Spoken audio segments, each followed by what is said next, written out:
A verdade inesperada que destruiu o plano de aposentadoria do meu marido e da Eleanor. Se você ficou confuso com o título, eu entendo. Ele foi escrito para chamar atenção, e eu vou explicar por quê. Eu sou Eleanor Mitchell, tenho 68 anos, sou professora aposentada, e durante décadas a minha vida teve um ritmo que eu achava imutável. Manhãs com café e jornal, tardes com o clube do livro, fins de semana na cabine à beira do lago que planejamos comprar quando eu e Richard nos aposentássemos de vez. Casamos por 43 anos. Tínhamos planos.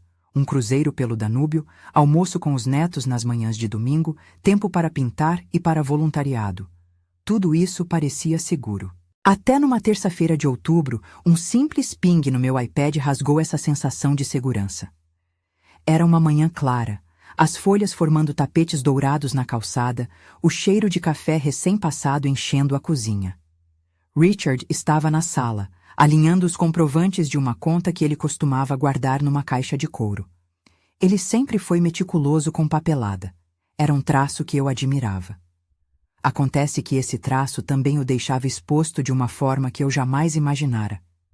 O som do iPad chamando, uma notificação, parecia frívolo naquele instante.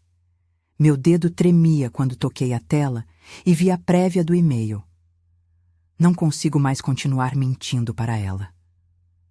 As palavras, mesmo em português, chegaram em pedaços. Primeiro a incredulidade, depois o frio que desce pela espinha e, por fim, uma espécie de foco clínico que tomou conta de mim. Meu coração bateu tão forte que achei que fosse sair pela boca. Só que não houve colapso dramático. Em vez disso, veio outra resposta, mais prática. Abrir, ler, entender. Quando vi o remetente e o destinatário, Richard para Diana, algo dentro de mim se fragmentou, mas a parte analítica assumiu. Não foi amor à razão, foi autopreservação. Sentei-me, abri o e-mail completo e comecei a ler com a atenção de quem desconfia que cada linha pode ser uma peça de prova.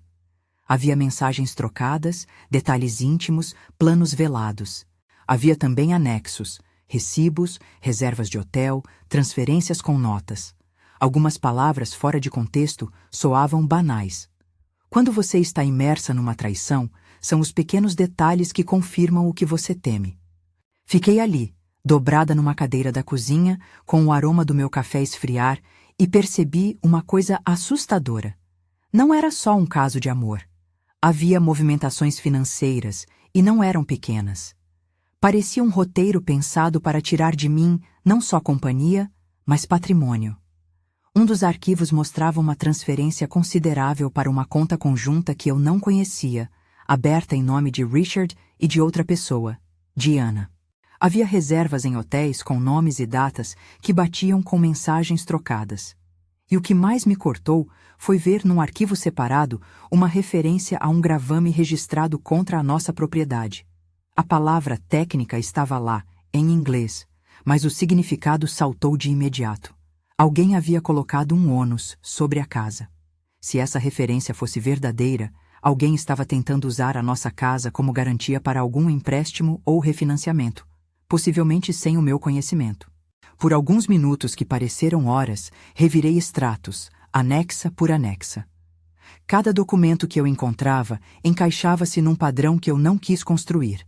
Transferências em datas que coincidem com as viagens, justificativas esfarrapadas em mensagens, telefonemas não registrados entre Richard e Diana.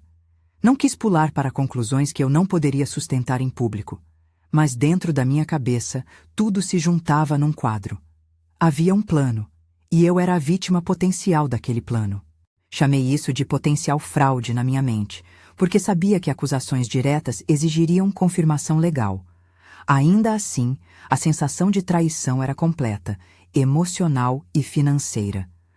Fiquei imóvel por um tempo, memorizando cada detalhe do que via. Lembro-me do peso do iPad na minha mão, do calor que escorria pela bochecha, do som distante do aspirador do prédio vizinho. Pensei nos nossos planos de aposentadoria, a cabine, o cruzeiro, as reservas que havíamos feito para visitar os netos. E senti-os se dissolver. Uma parte de mim queria explodir na sala, levantar a voz e exigir explicações. Outra parte percebeu que, se eu reagisse do jeito impulsivo, poderia perder a oportunidade de reunir o que precisava para me proteger. Escolhi a segunda opção: investigar antes de expor. Pareceu-me ser a única forma de manter alguma vantagem numa situação em que eu havia sido pega de surpresa. Abri meus cadernos, anotei horários, salvei e imprimi cópias. Tirei fotos das telas e marquei datas. Fiz algo que eu mal havia feito em décadas: ripar o verniz da minha confiança para ver a estrutura por baixo. Antes de eu tomar qualquer atitude, falar com Richard, confrontar Diana, correr para a filha, eu precisava entender o tamanho do problema. Isso me deu tempo para pensar com clareza e também para planejar. Mantive meu rosto calmo quando Richard entrou na cozinha para perguntar algo trivial sobre o jornal. Respondi com naturalidade. Perguntas simples, neutras, que não levantassem suspeitas. Ele não notou imediatamente. Estava ocupado com o seu próprio mundo, com a rotina que ninguém imagina que esteja escondendo tanta coisa. A manhã passou num turbilhão de decisões silenciosas. Havia muito a confirmar. Que tipo de conta havia sido aberta? Quando, com quem tinha conversas de natureza econômica e o que exatamente significava aquele gravame? Eu sabia, por intuição e por algum conhecimento básico de finanças que vinha da vida comum, que havia formas de proteger bens temporariamente, ordens judiciais, pedidos de congelamento de contas, mas também sabia que essas medidas precisavam ser tomadas por quem entende do sistema. Não era minha função me tornar advogada da noite para o dia. Minha função naquele momento era recolher, organizar e proteger as evidências que poderiam permitir que quem de direito atuasse. Foi nesse estado que encerrei o primeiro bloco do dia. Respirei fundo, tomei o café que havia esfriado, coloquei o meu cardigan favorito, aquele azul petróleo que sempre me fazia sentir mais firme, e me arrumei como se fosse um dia qualquer. Porque eu estava prestes a usar a normalidade como uma armadura. Antes de continuar, se esta história está falando com você, inscreva-se no canal e deixe nos comentários de qual cidade você está assistindo. Eu quero saber de quem está do outro lado dessa conversa. Depois do pequeno intervalo em que coloquei a aparência de rotina, voltei às telas. A investigação, porém, tomou um tom quase cirúrgico. Abri minhas contas antigas, aquelas que eu e Richard mantínhamos, as que eu acreditava serem exclusivas da família, e comecei a cruzar valores. Vi transferências que eu não havia autorizado. Havia pequenas entradas e saídas, primeiro discretas, depois maiores. Alguns depósitos vinham como pagamento por serviços para uma empresa que eu não conhecia. Depois transformavam-se em transferências para uma conta com o nome de Diana. Em outro extrato, encontrei uma solicitação de refinanciamento datada de um mês anterior, com a assinatura eletrônica atribuída a Richard. Assinatura eletrônica. O que significava isso? Será que alguém havia falsificado a autorização? Ou ele havia assinado em nome do casal? As possibilidades se multiplicavam, e cada uma delas me dava dor de estômago. Nós, da minha geração, geralmente confiávamos. Eu sempre achei que, em uma relação de tantos anos, tomada de decisões conjuntas significava lealdade a princípios, não a uma estratégia para excluir o outro. À medida que eu juntava os pontos, percebi que a traição não era só afetiva, era também estrutural. Quando a segurança financeira é construída em conjunto, qualquer manobra que a altere sem o consentimento do outro é uma violação dupla, do coração e do lar. Ainda assim, lembrei-me de que a lei não é emoção. A lei tem termos e procedimentos. A palavra que havia me cortado, gravame, implicava que alguém havia registrado um direito que poderia comprometer a nossa propriedade. Um gravame não é necessariamente um furto, mas podia ser parte de um plano para usar um imóvel como garantia, e assim retirar valores ou forçar venda. Em outras palavras, se aquilo fosse procedente, eu precisava agir rápido ou poderia perder terreno valioso. Minha investigação ganhou outra dimensão quando comecei a checar conversas antigas do Clube do Livro e de grupos em que transitávamos socialmente. Havia mensagens trocadas entre Diana e Richard que, lidas isoladamente, pareciam apenas trocas de afeto. Lidas em sequência, depois da leitura de recibos e do registro do gravame, elas formavam um padrão.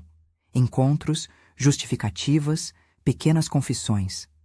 Encontrei reservas de hotéis com confirmações em horários que coincidiam com conversas íntimas.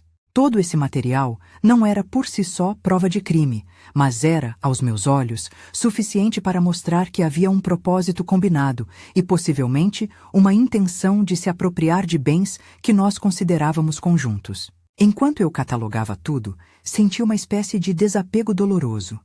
Era como se estivesse fazendo um inventário após um incêndio, separando o que poderia ser salvo do que havia se perdido.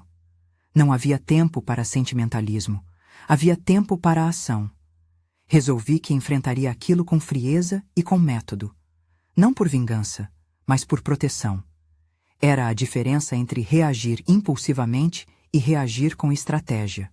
Decidi então simular normalidade no convívio diário.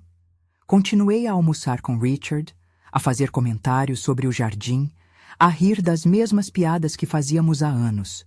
Mas por dentro eu arquitetava passos, perguntas estratégicas, comentários que pudessem testar a reação dele sem entregar o que eu sabia, observação dos sinais de nervosismo. Em privado, organizei pastas digitais e cópias impressas, anotei datas e valores, marquei conversas que precisavam ser registradas. Lembrei-me de uma lição prática. Quando alguém cai numa armadilha, a melhor defesa é ter fatos organizados para quem possa ajudá-la. O jantar daquele domingo foi uma atuação. Richard tentou puxar um assunto leve sobre os netos. Eu respondi com afeto e neutralidade. Havia algo no seu olhar que eu não reconhecia mais, mistura de culpa e medo. Pareceu-me que ele não esperava ser pego tão cedo. Talvez ele acreditasse que tudo era silencioso, invisível aos olhos de quem mais conhecia o lar. Talvez quisesse que eu permanecesse alheia. Eu resolvi dar a ele a oportunidade de falar. Fiz perguntas pequenas sobre finanças, sobre uma conta aqui, um pagamento ali, sem dizer nome nem intenção. Ele respondeu de forma evasiva, com justificativas rotineiras. Foi suficiente para eu ver que ele estava desconfortável. Mas ainda assim, eu não queria um confronto direto naquele momento. Precisava de mais.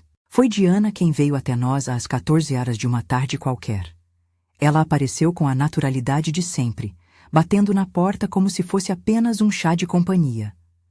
Eu a vi pela janela, carregando uma bolsa e o sorriso que durante anos me foi familiar. O som da campainha foi outro divisor de águas. Quando abri, vi-a parada ali, com uma expressão que tentava ser casual demais. Havia tensão no ar, uma eletricidade que fazia meus dedos coçarem. Ela sabia. Ou então, achava que sabia. Em qualquer dos casos, a presença dela naquele momento definiu uma linha invisível que eu precisava cruzar. O que aconteceu naquele encontro foi curto e cortante. Trocas curtas, sorrisos que não chegavam aos olhos, um silêncio pesado que se instalou como uma cortina. Em algum momento, as palavras vieram, de ambos, tentando pintar o quadro sob uma luz que os favorecesse. Encontraram felicidade um com o outro, dizem, como se isso explicasse tudo. Diana falou numa voz que queria soar justificada. Nós só queremos ser honestos sobre o que sentimos. Richard tentou se explicar com um tom que misturava piedade e pragmatismo. Eleanor, o que importa é que encontremos o que nos faz bem. Havia, no entanto, algo além das palavras. Uma lista de assuntos práticos que eles evitaram mencionar diretamente ali, mas que eu já conhecia pelas minhas leituras. Contas conjuntas, transferências, gravame na propriedade. Eu não deixei que a conversa se alongasse. Havia uma necessidade moral e prática de pôr limites.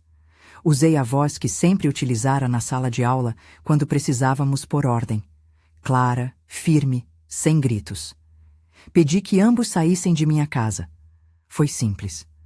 Pedi que me dessem tempo para respirar, para pensar e que até segunda ordem ficassem longe.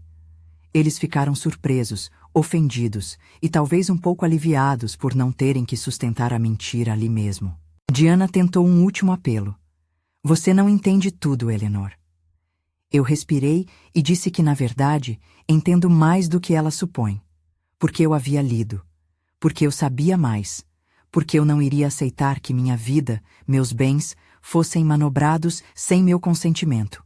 Depois que a porta se fechou, fiquei minutos olhando para o recado de silêncio que outrora fora minha sala. As evidências brilhavam como facas na minha memória. A sensação era ambivalente, desamparo e clareza. O corpo todo doía, mas havia uma determinação que me sustentava. Eu poderia ter ficado ali, chorando, porém entendi que a primeira coisa que precisava fazer era não ser pega de surpresa 2 vezes. Saí da casa naquela tarde e, sob a luz pálida do entardecer, dirigi até a casa da minha filha mais velha. A viagem curta foi tomada por pensamentos rápidos. Lembrei-me da voz de James, meu filho contador, sempre prático e direto. De Sarah, que diria para eu documentar tudo e contatar um especialista. De Michelle, que viria com um cobertor e um chá, pronta para estar ao meu lado sem emitir julgamentos. Precisava desse apoio. Precisava ouvir a razão deles e, ainda mais, precisava de um colo onde o choro fosse permitido. Porque, por mais que eu estivesse agindo com frieza e cálculo, havia uma parte humana que precisava se romper e se recompor. Ao chegar, fui recebida num abraço que foi ao mesmo tempo cura e testemunho. Minha filha me olhou com olhos que misturavam raiva, descrença e amor. Quando contei de forma resumida, o e-mail, as transferências, o gravame, ela não me deu soluções milagrosas. Ofereceu algo mais valioso naquele momento, presença organizada. Concedeu-me um espaço para recuperar o fôlego e também para planejar os próximos passos. Falamos sobre procurar ajuda legal, sobre proteção de contas, sobre onde guardar as cópias das evidências. Eu escutei e, pela primeira vez naquele dia, senti um fio de esperança. Foi ali que percebi algo importante. Não estava sozinha. Minha família, mesmo chocada e magoada, alinhou-se. Não em torno de rancor gratuito, mas em torno de uma estratégia de proteção. Entendi que, para enfrentar o que quer que viesse, precisaria de aliados com diferentes habilidades, um contador, uma advogada, amigos de confiança, mas, acima de tudo, percebi que precisava ser a arquiteta da minha própria defesa. Não se tratava de punir por punir. Tratava-se de preservar o que por direito era meu e, sobretudo, de recuperar a dignidade que havia sido violada. Naquela noite, enquanto as luzes da casa dos meus filhos se apagavam, eu revirei novamente os papéis que havia levado. Cada folha era uma peça que poderia ser usada para reconectar os fios da minha vida e para separar o que era meu do que havia sido manipulado. Não havia nenhum roteiro fácil, nenhuma garantia que tudo seria restituído. A lei, eu sabia, não devolve o tempo perdido. Mas havia algo que poderia ser reconquistado: a capacidade de decidir sobre meu próprio futuro. E foi com essa determinação contida que eu dormi, não completamente tranquila, mas com a convicção de que no dia seguinte eu iria agir. Não com explosão, mas com método. Não por ódio, mas por justiça que eu mesma precisava construir. Ainda não sabia os detalhes legais, nem o custo disso tudo, mas sabia que a inércia não seria uma opção. Havia cartas na mesa, e eu iria jogar cada uma delas com firmeza. Na manhã seguinte, ao olhar as folhas secas na calçada e o banco vazio da nossa varanda, pensei em como pequenas rotinas escondem grandes histórias. George Eliot dizia que as pessoas se tornam valentes com as correntes da vida. Eu acrescentaria que, às vezes, a coragem nasce do choque inicial, quando a escolha entre sucumbir e reagir se torna tão óbvia que a reação parece a única forma decente de existir. Eu escolhi reagir.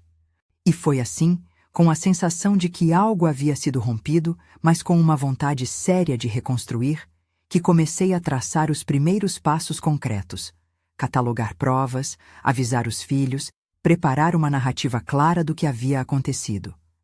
Ainda não havia telefonado para advogada alguma. Ainda não havia feito petições. Isso viria em seguida. Havia, porém, um trecho de território emocional e prático que eu precisava proteger com urgência, e não o faria sozinha.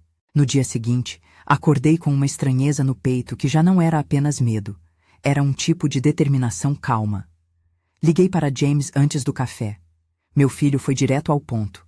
A voz dele uma mistura de raiva e eficiência que eu conhecia desde sempre. Pedi que ele olhasse os extratos principais e que me ajudasse a ordenar aquilo para apresentar a quem precisássemos. Sarah assumiu o papel de coordenadora. Contatos, telefonemas, agendamento de reuniões. Michelle trouxe chá, panquecas e a oferta silenciosa de ficar comigo o tempo que eu quisesse. A família, naquele momento, foi meu alicerce concreto. Contratei a Patricia Chen naquela mesma semana. A primeira vez que a conheci foi em seu escritório, entre estantes com livros de direito e diplomas algemados por molduras. Patricia não era teatral. Sua autoridade vinha da calma. Ela leu meus arquivos, olhou os prints das mensagens, os extratos, a referência ao gravame. Chamou de situação grave, sem sensacionalismo, e explicou em linguagem que eu entendesse sem me sentir perdida. Havia indícios suficientes para pedir medidas cautelares e impedir que ativos fossem transferidos ou que a casa fosse comprometida enquanto o caso fosse avaliado. Falou em injunção emergencial, em pedido de congelamento de contas e em exigir transparência das instituições financeiras. Disse também que precisávamos de um contador forense. E foi aí que James entrou oficialmente no processo, além de me dar sua presença incondicional. As primeiras ações foram administrativas, rápidas e desconfortáveis. Patrícia redigiu documentos, enviou notificações, entrou em contato com o banco. Em poucas horas, conseguimos o bloqueio provisório de algumas transferências e a instituição financeira aceitou não autorizar qualquer novo refinanciamento até que houvesse decisão judicial. Foi um alívio temporário, sensação semelhante a colocar uma placa de "proibido mexer" numa construção. Serve para avisar, mas não garante que nada tenha sido retirado antes.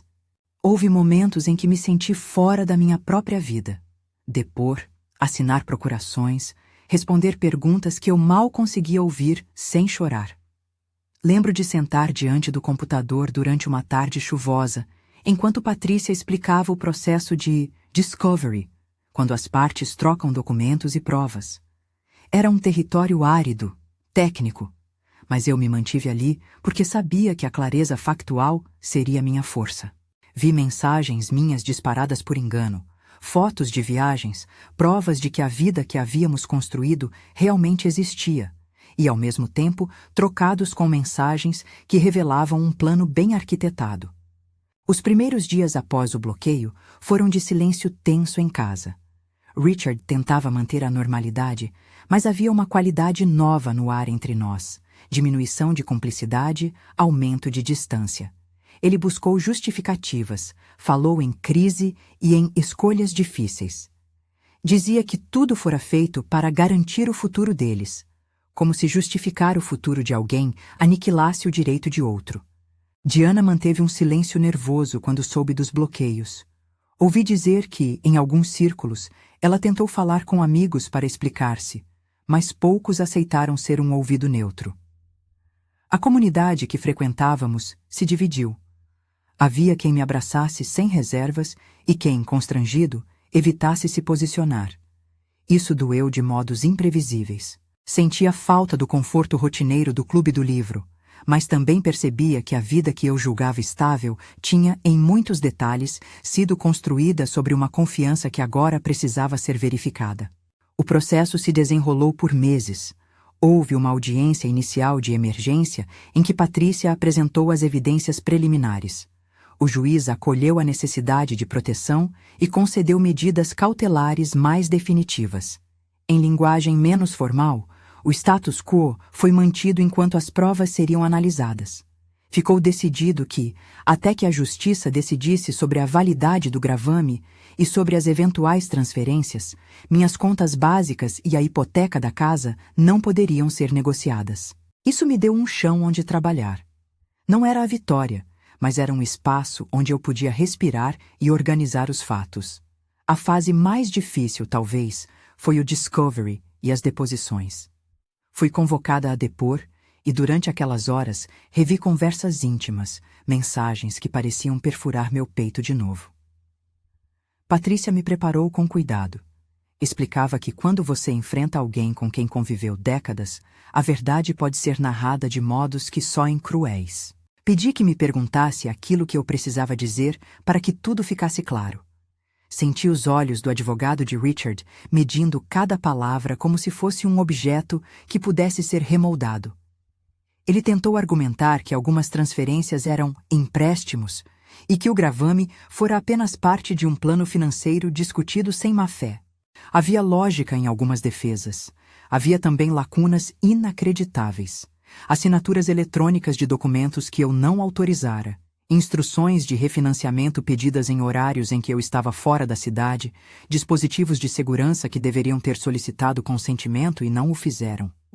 James passou noites no escritório do contador forense, revisando transações e rastreando transferências. Encontrou padrões. Algumas movimentações eram claramente destinadas a encobrir a origem de fundos.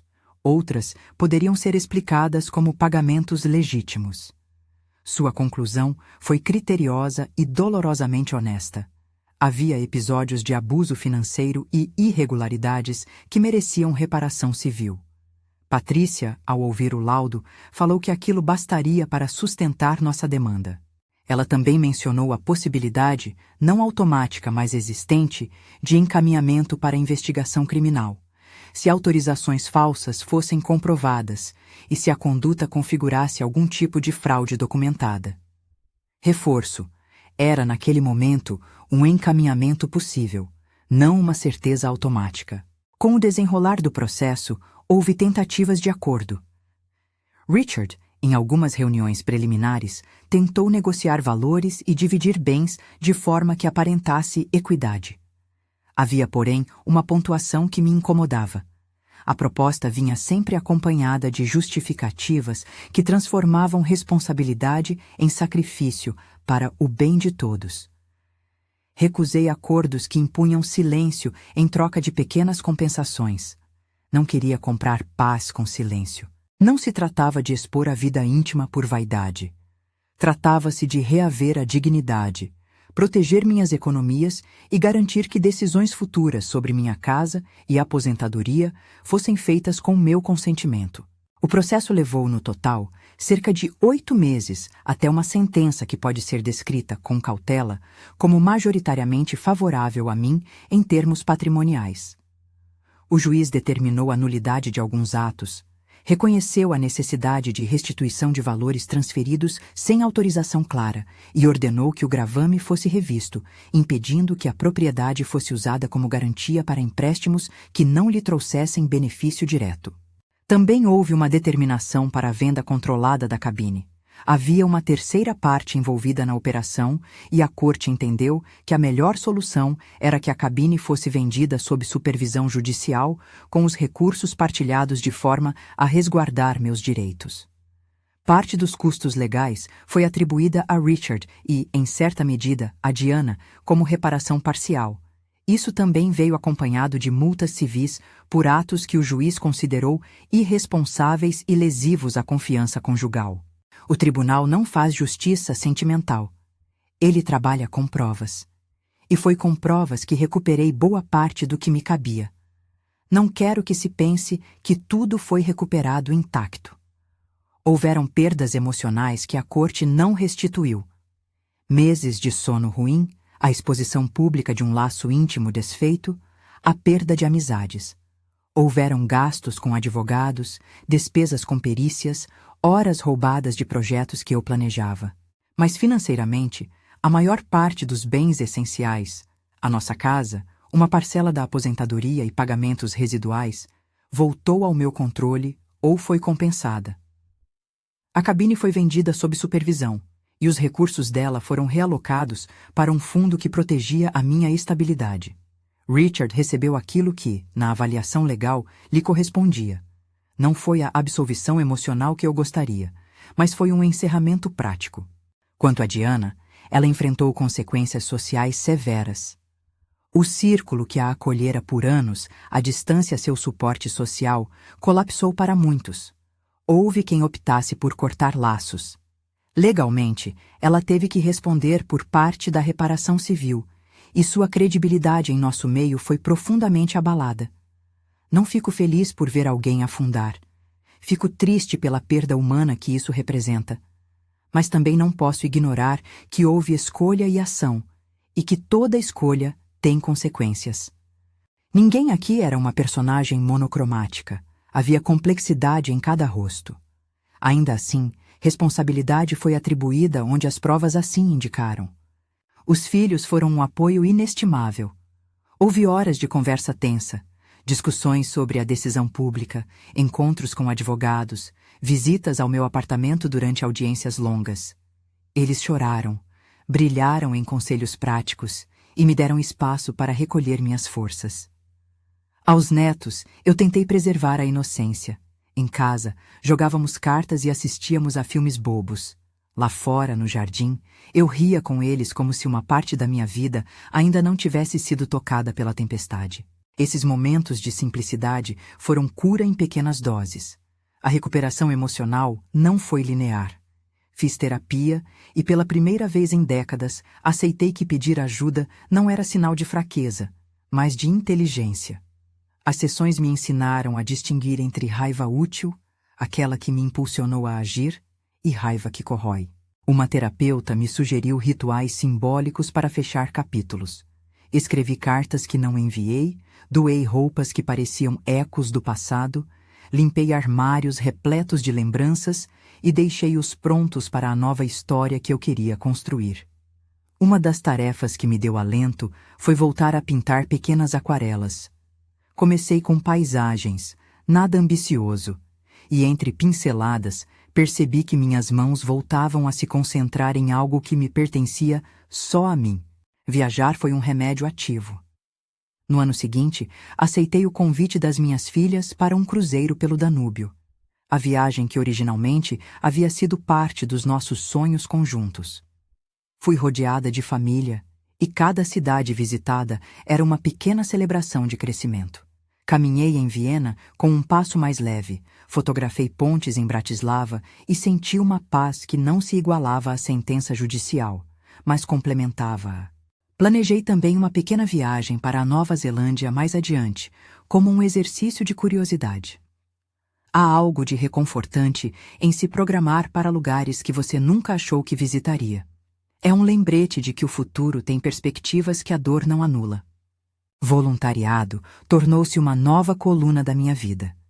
Entrei num programa de alfabetização para adultos e descobri uma energia diferente ao ensinar alguém a ler uma palavra pela primeira vez. Era gratificante em níveis que as discussões legais jamais poderiam ser. Encontrei novos amigos entre voluntários, pessoas com histórias próprias de perdas e recomeços. A comunidade, que antes parecia pequena e previsível, abriu-se em possibilidades. O ecossistema social ao redor de nós foi reconfigurado. Alguns longos laços de amizade não resistiram e outros, de maneira surpreendente, se fortaleceram. Pessoas que pensei distantes mostraram-se disponíveis.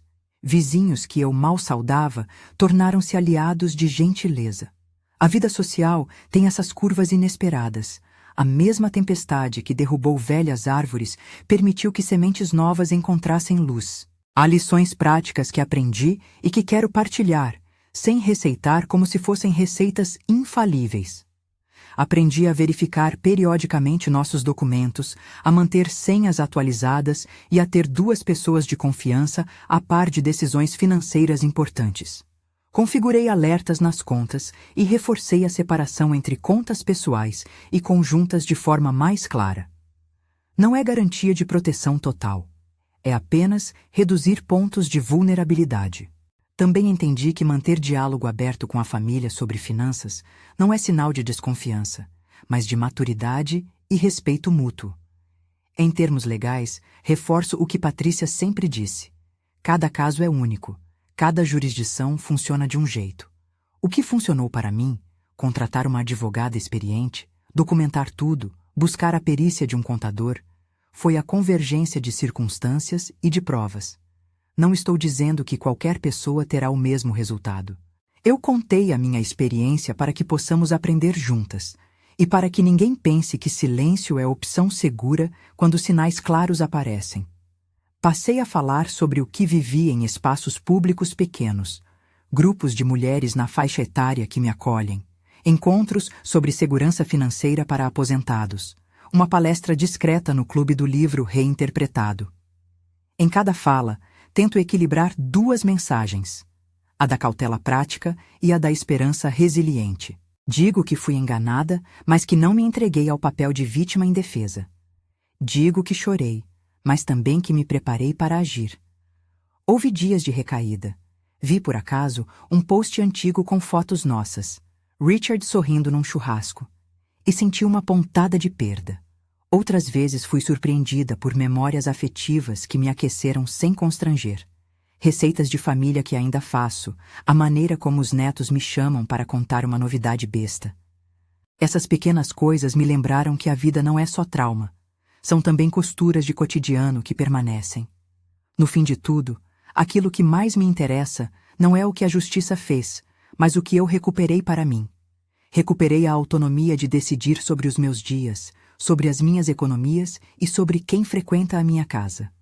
Recuperei a possibilidade de planejar uma tarde sem que ela fosse subjugada por decisões alheias tomadas nas sombras. E talvez o mais importante, recuperei a convicção de que, mesmo tarde na vida, é possível se reerguer com dignidade. A verdade inesperada que destruiu o plano de aposentadoria do meu marido e da Eleanor, essa frase que abre este vídeo para atrair atenção, é na realidade o relato de alguém que acordou para uma traição dupla, do afeto e da confiança financeira. Usei o título porque atraímos olhares com manchetes fortes. Explico desde o começo que sou eu, Eleanor, a narradora, e que essa história fala de uma vida que precisou ser remontada. Não busco vingança, busco justiça, proteção e o direito de viver os meus anos com segurança e propósito. A vida me ofereceu um espinho, e com ele aprendi a regar novas flores. Se você está passando por algo parecido, saiba que não está sozinha. Procure ajuda profissional, advogados que atuem com experiência em direito de família e questões patrimoniais, contadores forenses se houver dúvidas sobre transferências e, acima de tudo, apoio psicológico para atravessar a dor. Não é conselho jurídico específico, cada caso exige avaliação. É apenas a lição prática de quem teve de aprender tudo isso na marra. Hoje, ao finalizar esta história, posso dizer que há uma serenidade renovada. Ainda tenho dias de incredulidade, e ainda passo por momentos em que me lembro e sinto. Mas tenho também dias em que pinto, em que viajo, em que ensino, em que abraço netos e rio sem medo. A vida segue, e eu sigo com ela. Se esta história tocou você, se você já passou por algo parecido ou conhece alguém que precisa de apoio, compartilhe nos comentários. Conte de qual cidade você está assistindo. Sua experiência pode ser a mão estendida que outra pessoa necessita. E se puder, compartilhe este vídeo com alguém que precise ouvir que não está sozinha e que sempre vale a pena lutar pela própria dignidade. Por fim, um lembrete. Nunca é tarde para escolher a si mesmo. Mesmo quando a surpresa é dura e o golpe profundo, temos ferramentas, família, profissionais, coragem recém-descoberta, para reconstruir. Eu sou Eleanor Mitchell. Esta é a minha história. Obrigada por ouvir.